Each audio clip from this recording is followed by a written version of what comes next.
This is the concierge, sir. And hello, everybody, and welcome back to Concierge Confidential. I'm your host, Brian Ortega, and in this week's episode, we're doing another hotel highlight. So I haven't done a hotel highlight in a while, and this used to be sort of like my bread and butter when I wouldn't know what to do in a week, and I was like, you know what, let me just highlight a hotel.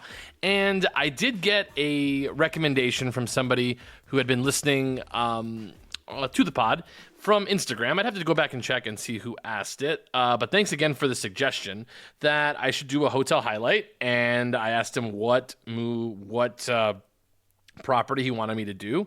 And I found one. So I'm actually going to be doing the Aria today. So it was between that and Caesar's Palace. And I thought, you know what? Let's do the Aria, which I haven't done.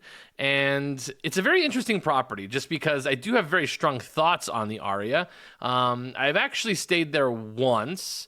The thing is, I don't stay a lot of the hotels just because I live here, but I have stayed, over the years that I've lived here at least once in most of these places, and sometimes they do change. Like the Cosmopolitan, when it opened, was so cool when I first went to the Cosmo, because they had like this really cool, and it was before I was old enough to really enjoy it, this really cool like stand-up shower. So they had the shower, and then they had this like window that you can actually see in and see the person showering, which would have been really fun, especially if, as an adult here on like an anniversary or, things that are, for a significant other. But recently they've gotten rid of a lot of the fun stuff, so sometimes those changes aren't always my favorite. But we are going to be talking about the Aria today, where I do have some strong thoughts. I'll be going over the hotel itself, restaurants, the entertainment they have there, and overall the casino floor and the vibes that you get at the Aria Hotel and Casino. So let's dive into our hotel highlight of the Aria Hotel and Casino. Okay, let's go ahead and dive into the Aria just to sort of jump things off. The Aria is actually the centerpiece of what is known as the City Center. It's really not really known as the City Center like it used to be. It was supposed to be a little backstory. This actually used to be the footprint of where the Holiday Inn Boardwalk used to sit, which a lot of people really do forget that. I even had to look it up when I was doing research a while back on this particular property.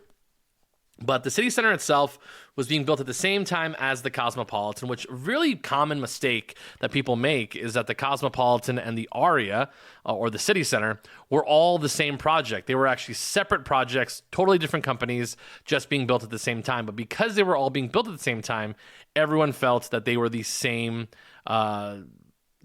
project, part of the city center, which they were obviously not. Now they are all owned by the same company.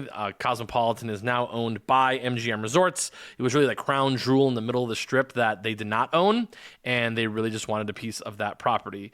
For a long portion of time, that was, I believe, run by Marriott, and then the property itself was owned by a totally different company. I believe Blackstone owned it for quite a while, which is like a land development agency. And then MGM bought it, but who cares? So anyways, so the city center itself is centered around the Aria Hotel and Casino. Right around it, you also have the Crystal Shopping Mall, which the Crystal Shopping Mall is a high-end shopping space. It smells delicious. That was one of its like main draws, other than it being a high-end shopping mall. It just smelled delicious on the inside every time you walked through. But Crystal's itself is actually home to the largest Louis Vuitton store west of the Mississippi, and I believe the third largest in the world. I think they used to be one of the bigger ones in the United States, but for some reason there's one in New York that was built. It looks like a giant Louis Vuitton box, and that is now the largest. So getting back to it, the other buildings that are around the Aria, I just want to kind of give you an idea of the space, because I've heard people like the little bit of history that I sort of throw in here. There are two buildings that are in front of the Aria known as the Veer Towers. The Veer Towers are condominium complexes, which those buildings are being used in its actual like original usage, which is to be a condominium complex. And if you look at the right angle, so if you're looking from the east to the west at the Veer Towers, so if you're looking at it from, let's just say, Harmon Road, where the Marriott Grand Chateau is, sort of on the way to the F1 sort of paddock. If you're looking at the Veer Towers, the buildings are actually leaning either side of each other. So they are not exactly straight up, hence the term Veer towers. They also say that if you actually continued them going up, they would actually twist inside of each other, which was a very interesting sort of concept. But those are condominium complexes that you can live on the Las Vegas Strip. Right next to it was supposed to be the Harmon Tower, which the Harmon Tower was a big giant blue building that was supposed to be a hotel condominium mixed use space. It actually was about 30 floors tall. And it was completely built, topped off, and then we found out, we forgot to use the correct materials for this particular building. They had to shut it down, never was occupied, and had to let it sit there while it was in the courts of who was at fault. So essentially what happened with the Harmon Tower, we couldn't implode it because we wanted to use the space, and it was also next to a bridge, so it was sort of not a safe space to implode something. And they had to take it down piece by piece after sitting there for about 5 or 6 years. It is now home to another new building, which actually is an extension of the mall, which actually has like a couple restaurants. Jason Aldean's is over there. And you can't even hardly see that it was there. But there was a footprint there of a building called the Harmon Corner. So that essentially, a couple more things. We also have the Vdara Hotel, which the Vdara Hotel is sort of, it's kind of funny because it's sort of set back around the curve across a bridge. So it actually goes on the other side of the street there. That is Harmon Corner or Harmon Drive, if you will. And that is a non-smoking non-gaming property, which we'll talk about that another day. Maybe we'll squeeze it in here. Who knows? But anyways, back to the Aria. The Aria itself, beautiful building, very sleek, very modern. A lot of the artistic things inside of the Aria, so the decorations and such, were reused from the implosion of the Holiday Inn boardwalk. One of the main things is a lot of the rebar and a lot of the steel. If you go and look at the poker room, which is probably one of the nicer poker rooms on the Las Vegas Strip still alive, are all like these cool playing cards that are sort of twisted, and it's really, really nice. That place is also always busy, by the way. If you are a poker player listening to this podcast, and if you are a professional poker player, you knew this already, but if you're looking for a place that has a nice poker room, really large poker room, the Aria poker room is quite nice. It's one of the only ones left on the Strip, along with the one at MGM Grand, not so nice. Excalibur had one, and then also, of course, the Bellagio, and another new one, which is really creeped in, is over at the Venetian, which they took over the space that used to be Trustworthy Brewing Company. It became their poker room, which is in sort of like the mall area. So I know I'm kind of going on tangents a little bit, but it's just things that I hear or just think about as we're doing the pod.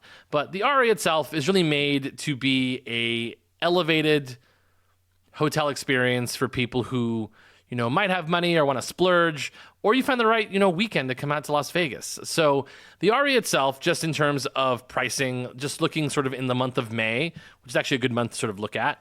So if you're coming here on, let's just say, a Monday or a Tuesday, you're looking to pay around $132 to $162 for midday. Midweek. If you're looking at something more in the weekend, the weekends are going from around $300 all the way up to about $500, depending on the weekend that you decide to come to Las Vegas. Just depends. It's always one of those things. Midweek is always the cheapest, and then the weekends, Friday, Saturday, will always be the most expensive. So it's always really important to sort of take that into account. And I'm reading you off of what the regular, deluxe rooms would be. And again, that does not include the resort fee, which I believe is around $55 per night now. So it is getting quite absorbent. And again, it's sort of scary to think about where the prices for resort fees are going nowadays. So the Aria itself is very sleek, very modern. You're going to have a very, very it's a very, very modern take on a resort in Las Vegas. This has really become the template for what we see in Las Vegas nowadays, these big giant glass buildings, and it does look very nice on the inside. It's always, very fresh. You also tend to be a lot more ecologically friendly when you look inside. You get a lot of rock features. You don't get as much water features as you used to. If you look at all of our old MGM properties, so for example, MGM Grand, Mandalay Bay, they are starting to lose a lot of their water features just because those are very expensive to run. I do not agree with it. I think it makes the properties look so much nicer, and it just sort of makes me sad to see them go sometimes. So the Aria itself, though, is one of the marquee properties in the MGM Grand Jewel. You're looking at things like Bellagio, Aria, the Aria Sky Suites, MGM Grand to a certain extent, but the Cosmopolitan, of course, Vdara, Mandalay Bay. These are properties that they consider sort of their marquee properties. Even if it's just having the name MGM Grand in it, it's usually the case. But the Aria itself is where most celebrities who come to Las Vegas will stay at. So this is where people like Michael Jordan will stay. People like Aaron Rodgers have stayed at the Sky Suites at the Aria. So this is a lot of basketball players stay here. I've seen Ty Lue here like at least 3 or 4 times. He's a basketball coach for, I believe, the Clippers. But who knows? They just move around.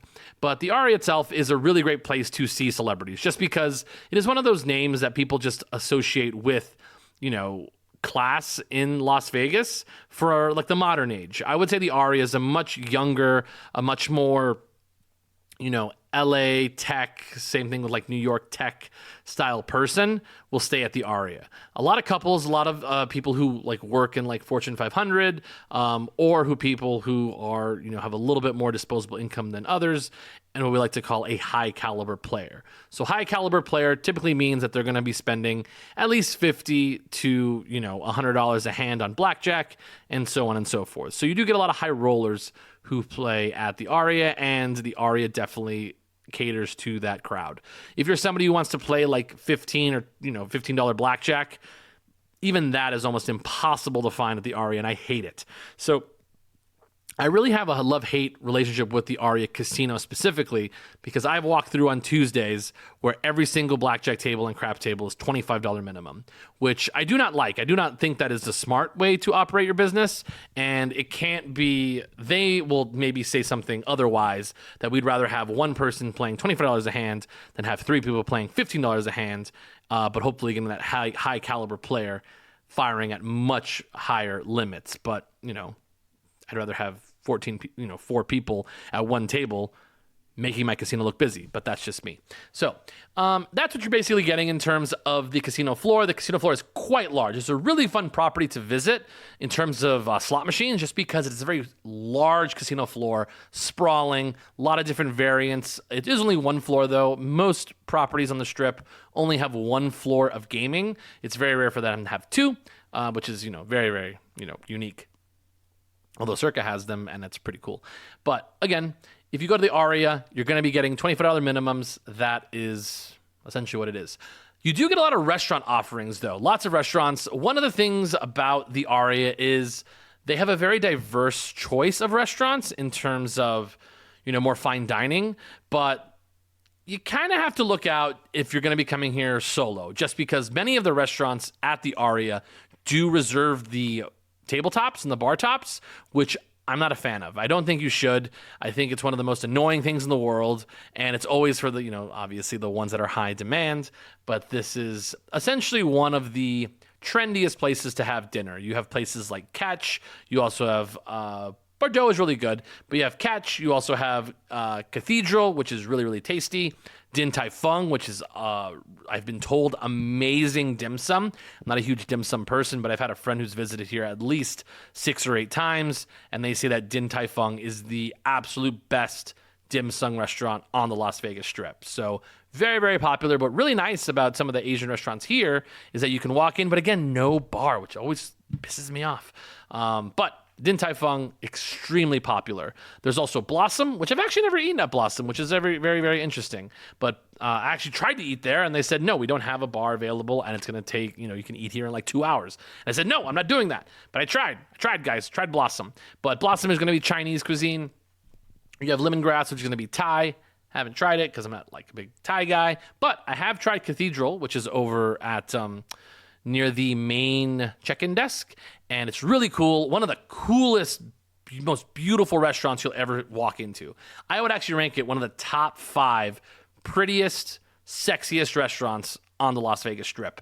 You actually have to walk through this long corridor, which is great for Instagram, but also just a great sort of build up to the rest of the room. And then once you get into the room, you're completely separated from what you see out into the casino. It has these really cool sort of spaces where it's essentially every single room is supposed to look like a European cathedral, but everything is actually made out of beads, long strands of beads that make up like these big giant sort of echoing ceilings, which really is just the inside of a casino.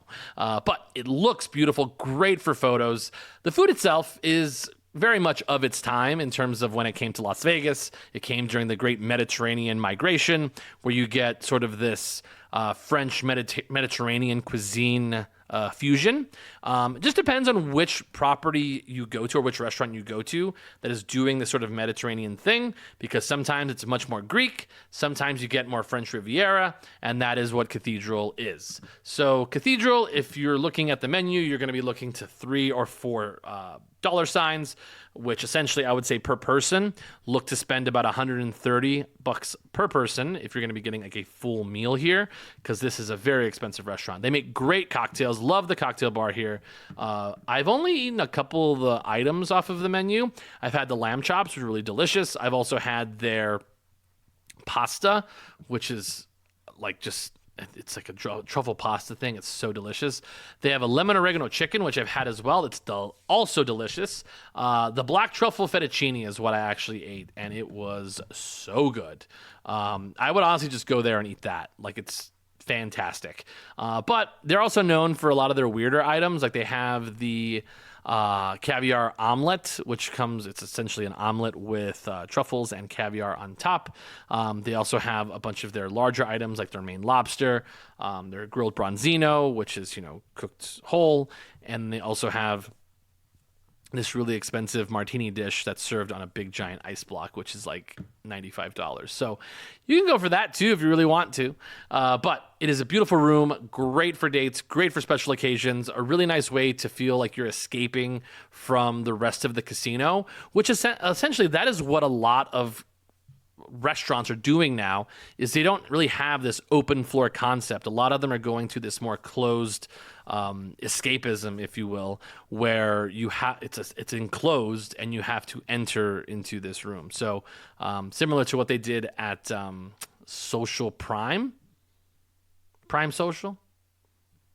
You know what I mean. That's at Caesar's Palace, but you get the drift. So essentially, you're not getting this open concept anymore. You're getting more of a closed sort of escape from the casino. So anyways, that's Cathedral. I've eaten there. It's delicious. It's fantastic. It's much more, it's for dinner.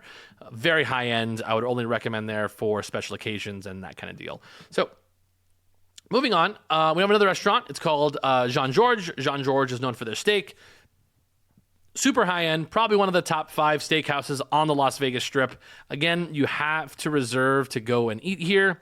Even if you want to sit at the bar, they don't really have bar tops available. And not going to lie, they treat you like a second-class citizen if you are going to be dining anywhere at these high-end restaurants. This is another thing that I kind of wanted to ease my way into the Aria, is that they are very good at treating you like shit. Obviously, it's very high-level ways of making you feel like shit. But maybe I just see through it because I live here and I kind of know when you're being nice and I know when you're just politely saying to fuck off. That's how it feels at the Aria. I have to say, this is why I have a major problem with the Aria, is that it is quite transactional. Like anything in Las Vegas is transactional. And I do go to the Wynn quite often, but I never feel that way when I'm at the Wynn. I do feel special. And again, I never tell people that I do the pod or that I live here unless it's asked. But I've gone to a couple different places at the Wynn or the Fontainebleau, and you feel taken care of. And the thing about the Aria is, and again, I don't invest a lot of time going to the Aria, which maybe it would change, but it always feels like you are literally just a number at the Aria, which I think is one of its main problems for the property, is that it feels very sterile. It doesn't have that sort of Vegas warmth that I feel at other properties on the Strip. And it's one of those things that you kind of know it when you see it, and it's really just hard to sort of, explain to people that. And I think that's actually a general criticism that I have with the MGM brand, is that MGM to me used to be one of those brands that was Las Vegas. It felt like the people really cared. And I don't put this on the people who actually work at these properties, just because I used to work at one of them, that a lot of pressure is put on you to hit these points, especially for places like Aria, MGM Grand, Bellagio, to be a 5-star property, which MGM was not a 5-star, but we're always striving to it because I was a concierge at the time. But you're trying to strive to this level, and there are a lot of pressures put on you to hit a lot of these points. It's like 21 points you have to hit, where you say the person's name 3 times. You have to recommend something on the property. You have to see what they're doing in town, all these things. And it's hard. And when you're trying to do all that, and you're going through the motions, you forget to act like a human being. And that is typically what happens at properties like this. So, and I've gone to, like I said, I've gone to Blossom, was told, hey, you need to wait 2 hours before I, seat you in an empty room. Same thing with Jean George. Jean George had an empty bar top. They said, oh no, that seat's reserved. Couldn't eat at Jean George that time. So, a little mad about it. So I don't like Jean George for that reason. I don't like the Aria in terms of, personally, for me, for that reason. But again, the restaurants are top notch. Like, the food is very good when you go here and very high quality. So that's Jean George, very expensive there. I have eaten at Bardot. Bardot is more of sort of an everyday kind of meal that you can have. I had escargot there for the first time, which found out if you eat escargot, you don't die. Escargot is very much like tasting butter, very delicious butter, as long as it's, covered in all of it. But I've had that. I've also had a couple other things on their menu, so like their chicken. I've also had their steak, their burger. Very good at Bardot. Highly recommend, especially if you want something sort of like a brasserie style. It is very much feels like a French brasserie on the inside. Very cool, very casual, but also like elevated, which is the point, which is really, really delicious. So I've also gone to Catch. Catch is very, very popular at the Aria. Catch is probably one of the most popular, trendy restaurants in Las Vegas. It used to be more trendy before we got more, crazy over-the-top places when the Fontainebleau opened. But Catch, very much seafood-oriented. If you do like seafood, this is the place you go. Very, very popular chain from Los Angeles. It doesn't have that cool sort of space that the one in Los Angeles does, though, where it has that sort of overlook in, like, the open air. Catch is very much inside of the casino. It's actually right next door to Cathedral. And it's nice. It just doesn't have that outdoor feel that the one in Los Angeles does. Although they have this like shrimp, this rock shrimp, which is bomb. I'd have like 2 bowls of it if I could. But Catch, again, very high end. Not impossible to make a reservation for Catch. So very doable for like bachelorette parties or something of around that nature. I did kind of cover them all except one. This is probably one of the most difficult reservations to get in Las Vegas. And I've actually never been here. And I'm very, very sad that I haven't. But it's essentially only allowed for celebrities and what's what I'm looking for? Celebrities and bottle service girls that live in Las Vegas and the guys that work at the door at most of the nightclubs. They're allowed to go to Carbone. Although, my goodness, reservations available. That's cool. I'm just kind of looking at this now. Oh, this is doable. I might go eat here. Okay. So, don't know what this means, but much easier to get in Carbone now. Maybe I'll go on like a Wednesday. That sounds nice. But this used to be a much harder reservation to get, but now that I see that we have availability, wow. This is cool. So, as you listen to me look through their list, this used to be a hard reservation to make. Actually, even it still is, just because when you look at the reservations available, like on Monday, May 5th, Tuesday, May 6th, and Wednesday, May 7th, so this is next week, the only reservation times they have are 9 o'clock or later. So, obviously, it's tougher to get in. So, I don't feel as crazy about this one, but I would like to try this someday soon. Okay. That's exciting to me. But Carbone essentially is known as one of the best restaurants in Las Vegas. I've heard from 2 people that it is quite overrated, which Just take that as you will. Some people love the spicy rigatoni. They love sort of the quaint space, which I think is quite nice on the inside. And again, maybe we have all these reservations available because of, the stuff going around politically and all that other good stuff. It's not good, but, you know what I meant. That's interesting. But Carbone, really, really cool space. Very, very popular across the United States. They even have their own sauce. It's a huge, huge deal. But it's much more of a scene to be there. And again, you'd see a lot of celebrities that stay in Las Vegas will eat at Carbone. But interesting thought. Okay. I love learning stuff. But I know I'm kind of doing a lot of dining things, but it's because they have a lot of restaurants here. Essentially, you can stay here you can stay here for a week and you can dine at every different restaurant on the property and still not get through all of them. But one of the things that people really enjoy about Aria is they have a dining hall. So the dining hall itself is actually quite good. It's very, very nice. It's one of the newer ones. It's where the buffet used to be, which a lot of them have gone to doing that.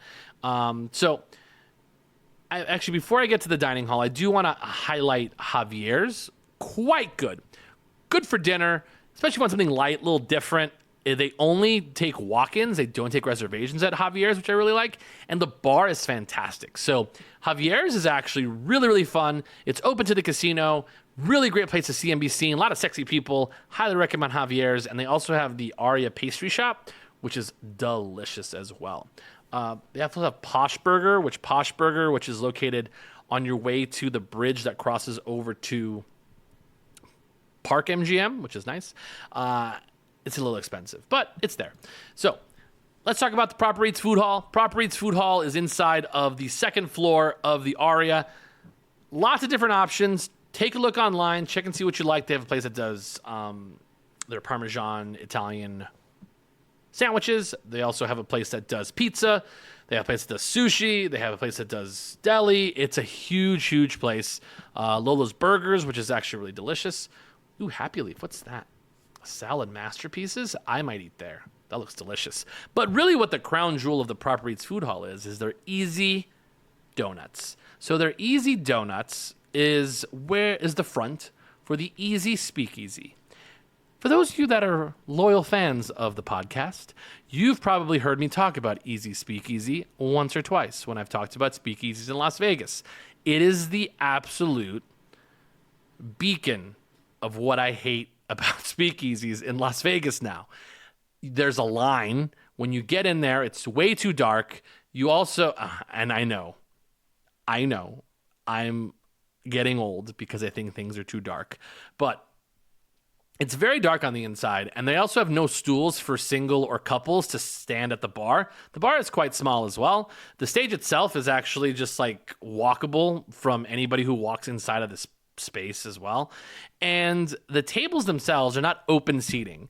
Every single table is a reserved seating table, and you have to reserve a time. So you have to reserve for let's just say 90 minutes, and it's $175 food and beverage minimum.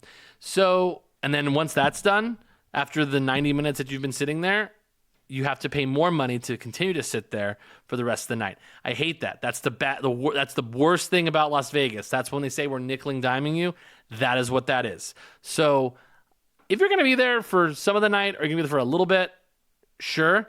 I can drink pretty quickly. It was pretty hard to get to that 175 mark with 4 people, I have to say. They do make really fun, cool cocktails on the inside, and they're really tasty. Although I did have their old fashioned, and I make them. So this is the trick about old fashions at speakeasies like this, is that a lot of them, if it's on the menu, they are pre-made. You don't want those. You want to order a fresh old fashioned. And you know how you do a fresh old fashioned? You tell them a specific spirit that you want to use. So I'll do an old fashioned with makers. They can't have that pre-made. They have to make it by hand.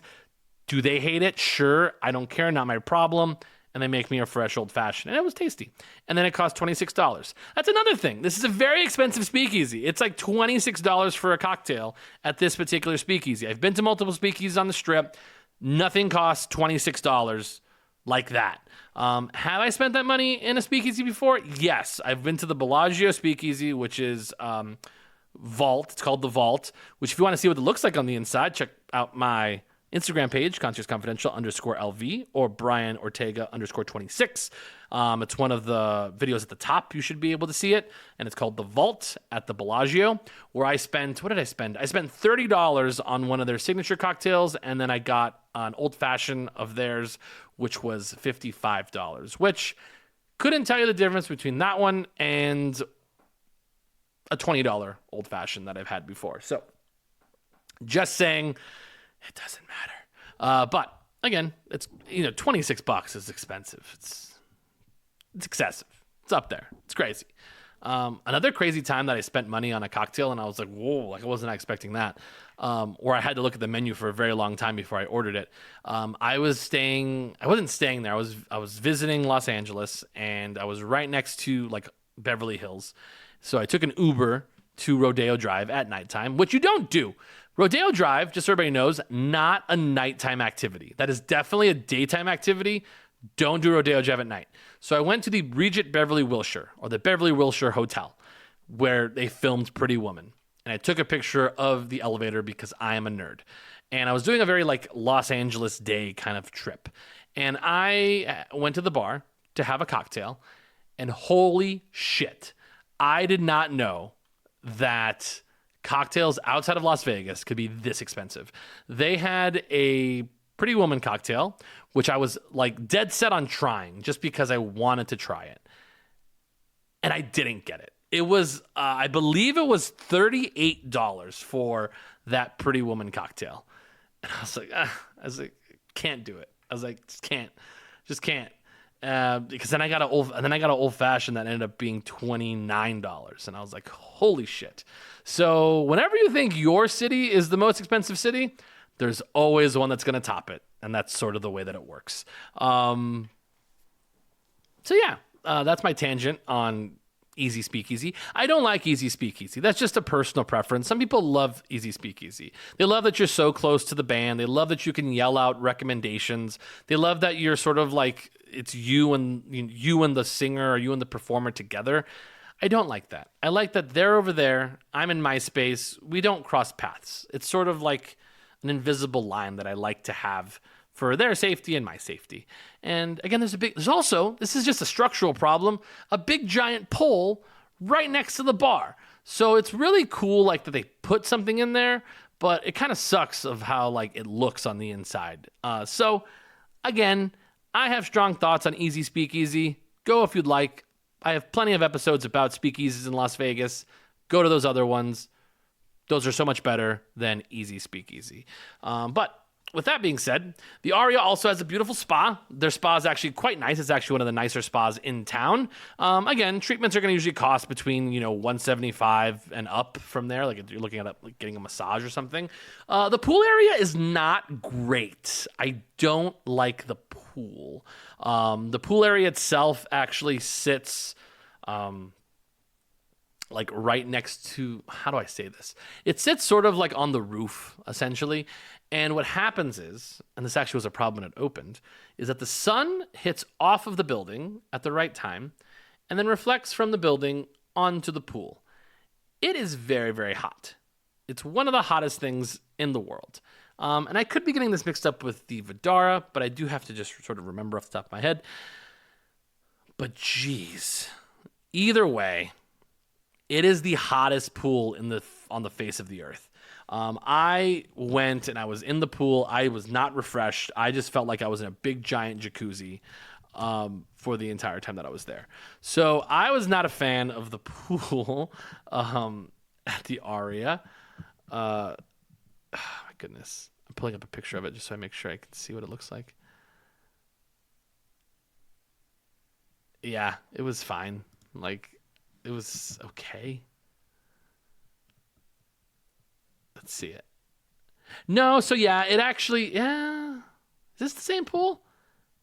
I think it's the same pool. Yeah, it's the same pool. I was there. So yeah, the sun actually like kind of hits off of the building and then like into the pool, and it gets kind of hot. So just keep that in mind. But it was fine. It's a very standard pool area. It's okay. Double check and see their cabanas, because sometimes their cabanas, for when I was, around, they would actually do food and beverage minimums, but I've heard lately that they actually do like a rental fee now plus the food and beverage. So just be careful when you're booking the reservations to make sure that you're getting the best or most bang for your buck for the pool. Boop, boop, boop, boop, boop. So we covered the pool, we covered the casino, the spa, the entertainment. They don't have a show here. So one of the best things about the Aria is that it's in a very good location. The Aria itself is sort of like an artery that you can go north or south from. The Aria is connected to the Crystal Shopping Mall, which also connects to the Cosmopolitan, which connects you to the rest of the world. You can also go from the Aria over, if you go south, to the Park MGM, which you can go through a walkway, down an escalator, and then boom, you're at the Park MGM. Or you can walk back down the street, to the Strip, and then make a right, and then boom, you're there. You can do that for either one you'd like. There's a lot of different ways to maneuver around the Aria. Some people find it actually, the Aria, a little bit difficult to navigate just because of a lot of the ups and downs, a lot of the curvatures, a lot of the weird sort of ins and outs of the property because it's actually set off of the Strip a little bit, which brings me to the next point about the hotel rooms. The hotel rooms are very nice. They were modern like when they were built, in 2008 to 2009. They have had some refurbishments. They haven't had a major sort of overhaul in a while. So you do get some of those like dated electronics sometimes. But again, they are very nice rooms. They are very clean. It is also a little bit, confusing when you get to certain floors because it sort of skirts off one way.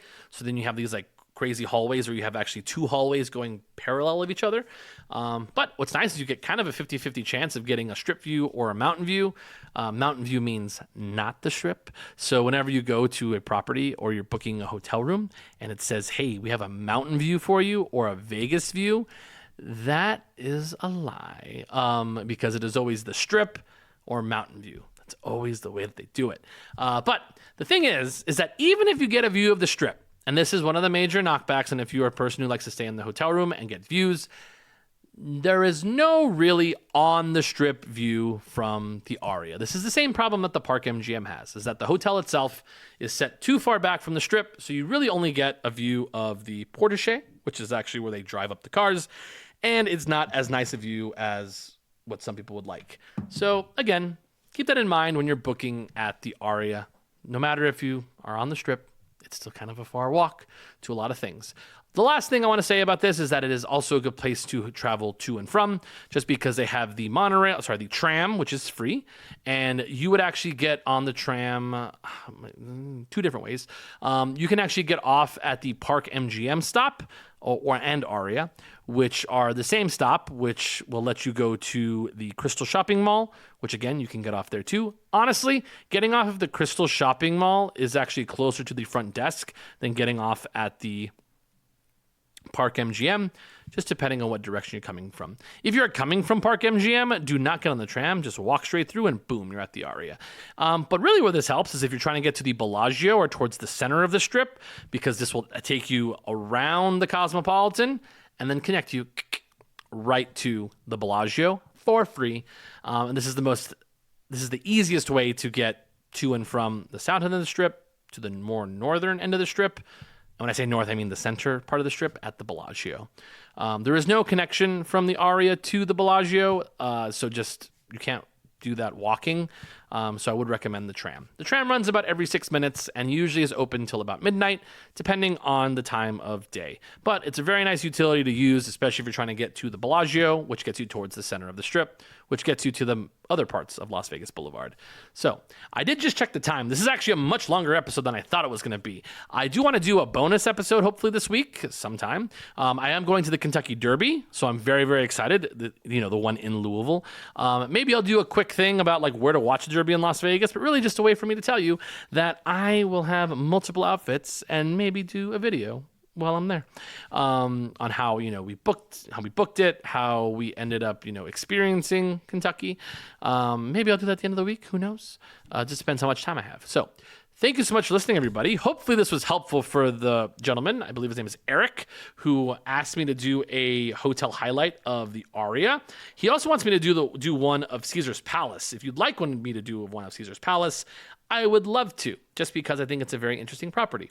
But this one, Eric. Thank you, Eric, for the for the recommendation, and we did it. So hopefully that was helpful. If you have any other questions, feel free to message me on social, contractsconfidential_LV, or you can message me on TikTok, but nobody does, at Keys to Vegas. That is the TikTok name. So again, thank you so much for everybody for listening. Really appreciate it. If you see me out in town, come up, say hello, and remember, keep it confidential.